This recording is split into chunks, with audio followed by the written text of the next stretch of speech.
7 maiores exemplos do poder da fé em Deus. O que é possível obter através da fé? Porque Jesus disse com tanta ênfase que a fé move montanhas. Ele diria isso sem motivo? Hoje vou te mostrar 7 dos maiores exemplos do poder da fé contidos na Bíblia. Fique comigo nesse vídeo e eu prometo, você nunca mais vai esquecer desses exemplos e aprenderá que ter fé em Deus exige, sim, sacrifício, mas que a recompensa não apenas muda a sua vida, mas o mundo. Seja bem-vindo ao Verbo Sagrado, a homenagem ao nome de Deus. Eu me chamo Nicolas Wernetti, acredito naquilo que testifico e tenho fé naquilo que ainda não vi, mas conheci. E quero fazer de você não apenas mais sábio, mais crente, mas um verdadeiro homem ou mulher de fé. Se você gostar desse vídeo, deixe seu like, seu comentário e, se acha que estamos fazendo um bom trabalho, se nosso conteúdo é bom para você, se inscreva e ative o sininho. Deste modo você fortalece ainda mais a fé que há em nós. Se você assistiu nosso último vídeo, cujo card está aparecendo aqui em cima, onde eu falava sobre a fé, aprendeu que ela não se trata de crença por crença, mas de um exercício constante. Neste vídeo aqui, quero reforçar isso, mostrando exemplos de como a fé, menor até do que um grão, é capaz de fazer. E o primeiro desses exemplos é a mulher que sofria de fluxo de sangue. Que, se você assistiu nosso vídeo Jesus Cristo ensina o que é a fé, ou leu Marcos, capítulo 5, sabe de quem estou falando. Sua passagem é bastante rápida, mas notável. Jesus ia com seus seguidores através das ruas apertadas de uma cidade. De repente para e pergunta: quem tocou nas minhas vestes? E os discípulos não entendem, mas ele continua a procurar com os olhos porque conhecia ter realizado alguma coisa sem saber para quem. E eis que se apresenta para ele a mulher, ainda desesperada e emocionada, um pouco atemorizada, contando que já padecia de fluxo de sangue há 12 anos, e que gastara tudo quanto tinha com médicos tentando se ver livre desse mal, mas tudo havia sido em vão. Porém, ouvindo que Jesus estava por ali, esperou que ele passasse e tocou-lhe as vestes. E disse: eu sabia que se apenas pudesse tocar nem que fosse na tua roupa, eu seria curado. E Jesus, vendo ela prostrada, acolhe-a e diz: filha, a tua fé te salvou, vai em paz, e ser curada deste teu mal. Uso esse como o primeiro exemplo porque demonstra já a intenção. Jesus a abençoou, sim, mas ela esteve curada por tê-lo tocado em fé, por acreditar de coração que bastaria tocá-lo, e assim foi. O segundo exemplo é a história de Josué, que você pode acompanhar a partir do livro de Êxodo, até o próprio livro de Josué. Sua história é realmente grande, mereceria um vídeo inteiro só para si. Mas façamos um resumo. Josué era auxiliar de Moisés, que falava sempre com Deus. E nessa caminhada passou a conhecer Deus intimamente e a buscar sempre a presença do Senhor. Como está registrado, a geração que saiu com Moisés do Egito não entrou na Terra Prometida. Sua falta de fé e confiança em Deus foram um dos motivos para isso. Não foi por acaso ou por loucura que padeceram 40 anos no deserto, sendo que a Terra estava a pouco tempo de viagem. Inclusive, farei um vídeo acerca do tema, e se você estiver assistindo isso aqui no futuro, o card estará aqui. Mas só houve 2 homens naquela geração que de fato conheceram e entraram na Terra Prometida.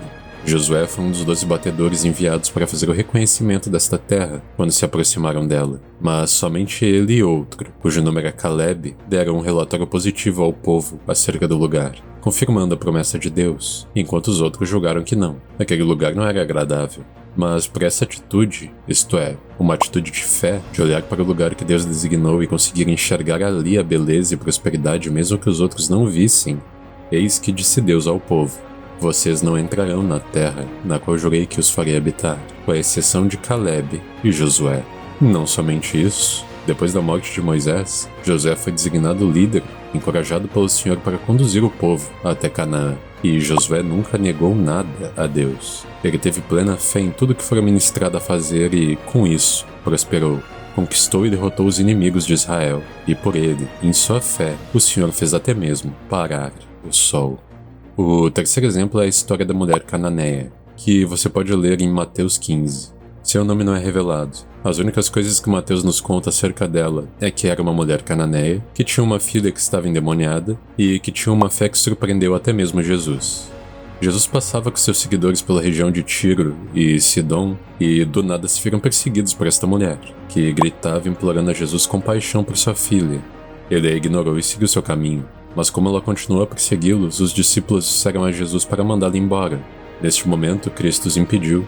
Em vez disso, atestou: Na realidade, tudo era um teste. Ela não desistiu, nem quando foi ignorada, nem quando falaram para expulsá-la. Em vez disso, continuou a dizer: Senhor, me ajude. Pois ela sabia que ele era o único que poderia ajudá-la. Ela não foi orgulhosa, nem mesmo quando Jesus a testou com palavras aparentemente rígidas.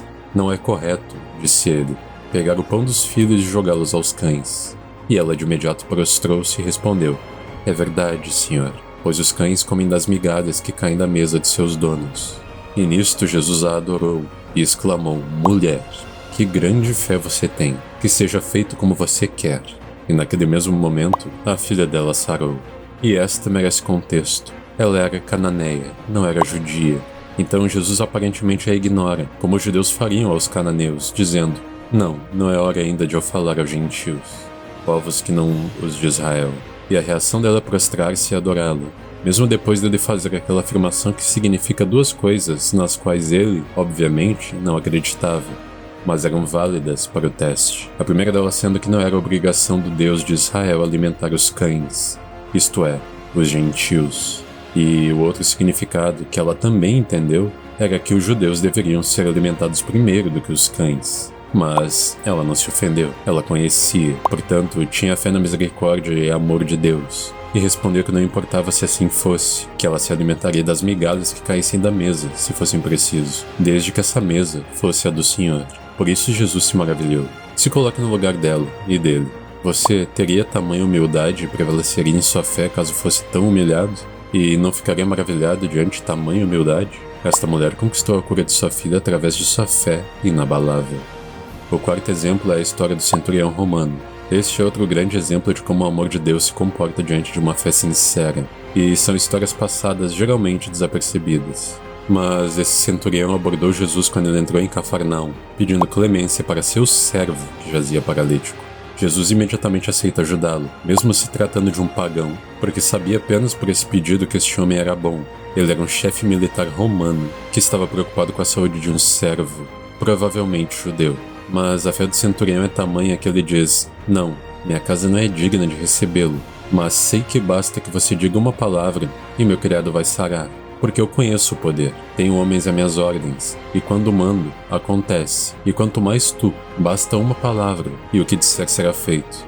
E mais uma vez, temos Jesus impressionado com a fé de um ser humano, tanto é que ele declara àqueles que estão ao redor dele: Em verdade vos digo que nem mesmo em Israel encontrei tamanha fé. Muitos virão do Oriente e do Ocidente para se sentar à mesa com Abraão, Isaque e Jacó. Mas os filhos do próprio reino, no caso Israel, esses é mais provável que sejam lançados nas trevas exteriores. E, ainda maravilhado, diz ao centurião, como disse a mulher cananeia: Vá, e como creste, te seja feito. E na mesma hora, o servo daquele homem sarou. O quinto exemplo, a história de Lázaro, mas cujos méritos não são de Lázaro, e sim de suas irmãs, Marta e Maria de Betânia, especialmente Marta. Ora, Lázaro é apresentado no Evangelho de João, repentinamente, no capítulo 11, como um amigo de Jesus que estava doente, e suas irmãs mandaram avisá-lo, mas Jesus tardou propositalmente a ir a Betânia ver seu amigo, pois já sabia que estava morto, e, chegando lá, muitas pessoas estavam consolando a família. Lázaro já havia sido sepultado há dias, e Marta, ouvindo que ele se aproximava, correu na sua direção em prantos, dizendo: Senhor, se tu estivesse aqui, meu irmão não teria morrido. Mas não como uma forma de acusação, muito pelo contrário, ela o recebeu em fé. Não perdeu sua fé apenas porque seu irmão, que poderia ter sido salvo por Jesus, que já havia curado muitas doenças e até mesmo um cego de nascença, estava morto. E Jesus diz a ela que Lázaro ressuscitaria, e ela diz: Sim, Senhor, eu sei que ele vai ressuscitar no último dia. Ela apenas está triste, e Jesus entende isso. Pense você, se tivesse um amigo que fosse capaz de curar qualquer doença, e alguém que você ama ficasse doente e ele não fizesse nada, e seu amado morresse. Se você ainda olharia para esse amigo com os mesmos olhos, se o receberia com alegria, mesmo em sua tristeza. Bem, isto é o que Marta e sua irmã fizeram, não perderam sua fé. E Jesus, conhecendo isso, e triste como elas, vai e realiza o que para qualquer uma ali seria impensável, impossível de acontecer. Ele ressuscita Lázaro.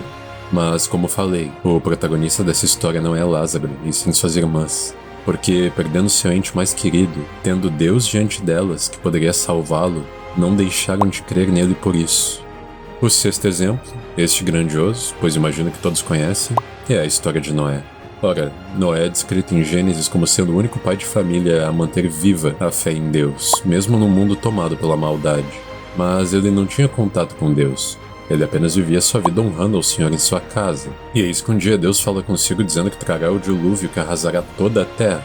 E diz a ele que construa uma arca gigantesca que recolha dentro dela um casal de cada espécie de animal e depois entre junto de sua família. Noé imediatamente obedece ao Senhor. Deus não lhe deu uma arca pronta, nem lhe mostrou o que era dilúvio. Apenas falou consigo, lhe deu uma ordem. E a fé de Noé era tamanha que ele não se recusou. Construir uma arca e realizar essa tarefa é algo que provavelmente tomou anos de sua vida, enquanto o povo a seu redor zombava de sua loucura. Ouvir uma voz em sua cabeça e passar a dedicar sua vida a obedecê-lo. Em nenhum momento é dito que Deus voltou a falar com Noé no período da construção da arca, até que a tarefa estivesse realizada.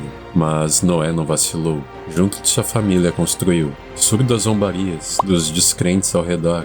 E você sabe, esse tipo de coisa pesa, a zombaria alheia. Imagine isso numa época onde não havia igrejas, onde a palavra nem havia sido escrita. Você reclama dos que zombam de sua crença hoje? Imagina a situação de Noé. E ainda assim, sua fé prevaleceu. Ele obedeceu, realizou sua obra.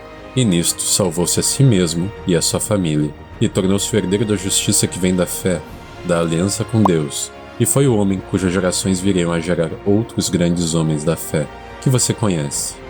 Pois é o 7º exemplo, a história de Abraão.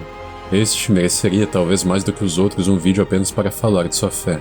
Sua história é fé do início ao fim. E se a história de Noé demonstra perseverança, como a de outros demonstra humildade, Abraão tem todas essas qualidades em si. Tamanha fora sua fé que se tornou o pai de nações, de Israel, que um dia daria luz ao Cristo. E justamente por sua história ser tão grande, é que testarei agora a sua fé. Pois, primeiro, se me acompanhou até aqui para ouvir isto, já é um grande sinal. E segundo, você me perdoará por finalizar esse vídeo aqui e esperar pelo próximo, onde trarei a história de Abraão como merece, concluindo assim o ciclo da fé, mostrando a você que não é apenas nós que temos fé em nosso Deus, mas Ele também tem fé em nós, e a história de Abraão é onde descobrimos isso.